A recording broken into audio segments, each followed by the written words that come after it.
National local party Chaudhary Devilal की नीतियों को आगे बढ़ाने वाली पार्टी है और चौधरी देवीलाल ने जो बात लोगों के बीच में कही, जो वायदा लोगों से किया, उसको हमेशा पूरा करने का काम किया। आप याद करो, चौधरी देवीलाल जी ने सन 1986 के अंदर न्याय आंदोलन के दौरान जींद के अंदर एक बड़ी रैली करके उसमें लोगों से आह्वान किया था और कहा था कि अगर आपने मेरी सरकार बनाई तो हर बुजुर्ग को 100 रुपये महीने की पेंशन देने का काम करूंगा।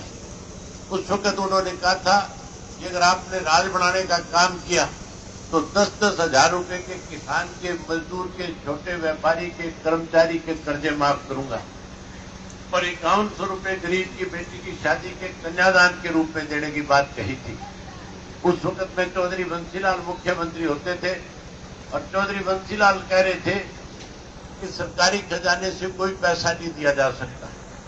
वो कहते थे ना पेंशन दी जा सकती, ना कर्जा माफ हो सकता, ना 5100 कन्यादान का दिया जा सकता।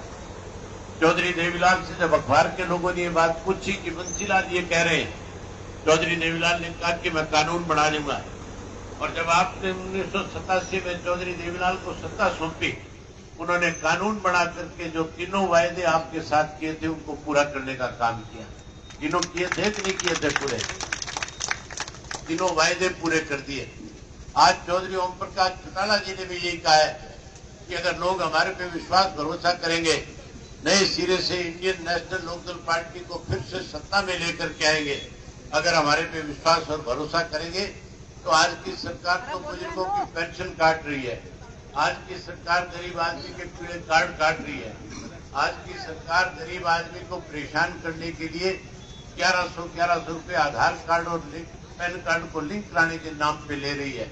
अगर आपने हमें सत्ता सौंपने का काम किया तो हमारे 5 लाख बुजुर्गों की जो पेंशन काटी है, जो 9 लाख से ज्यादा गरीब आदमी के पीड़े कार्ड काटे गए हैं, हम सत्ता में आते ही सबसे पहले जिन 5 लाख बुजुर्गों की पेंशन कटी है उनको पेंशन जो है ब्याज के समेत उनके घर पहुंचाने का काम करेंगे।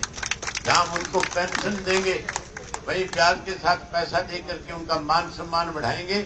और ये 100 रुपये वाली जो पेंशन चौधरी देवीलाल ने बढ़ाई थी, अब इस पेंशन को बढ़ाएंगे, नई पेंशन बढ़ाएंगे। जेजेपी वाले कहते थे 5100 कर देंगे, इनसे तो 5100 नहीं हुई।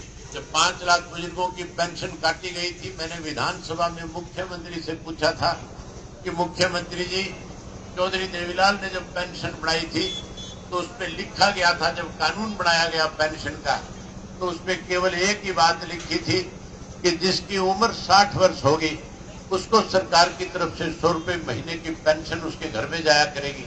उन्होंने आमदनी नहीं देखी थी, उन्होंने आय नहीं देखी थी। आपने आय के आधार के ऊपर बुजुर्गों की पेंशन काट करके अपमानित करने का काम किया है। नए सिरे से आप अपना किया हुआ फैसला वापिस लें और वापिस लेकर के बुजुर्गों की पेंशन फिर से बहाल करने का काम करें। ये जेजेपी वाले 10 के 10 वहां बैठे थे। मैंने इनसे कहा कि अगर तुम्हारे में थोड़ी सी गैरत और शर्म है तो फिर आप लोगों को इस पेंशन का विरोध करना चाहिए, कटी हुई पेंशन को बहाल कराना चाहिए और किया हुआ वायदा सरकार के ऊपर दबाव बना करके पूरा करवाना चाहिए। लेकिन साथियों, उनकी हिम्मत नहीं थी कि वो कोई इस बात का विरोध कर सके।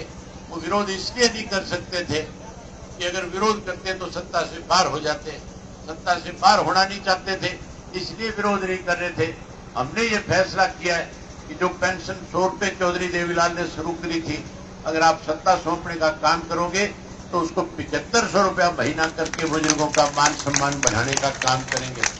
भाई, आज हमारे बच्चे विदेश की तरफ जा रहे हैं, आज हमारे बच्चे अपने आप को हरियाणा प्रदेश में सुरक्षित नहीं मान रहे। आज हरियाणा प्रदेश की सरकार से बच्चों का विश्वास उठ चुका है। आज उनके लिए रोजगार नहीं है, नौकरी नहीं है। हम अपने बच्चों में विश्वास पैदा करेंगे, हम अपने बच्चों के लिए रोजगार के ऐसे साधन उपलब्ध कराएंगे कि हरियाणा से विदेश में गए बच्चे फिर वापस हरियाणा आकर के अपना कारोबार करके अपना गांव, घर और माँ बाप का नाम आगे बढ़ाएंगे।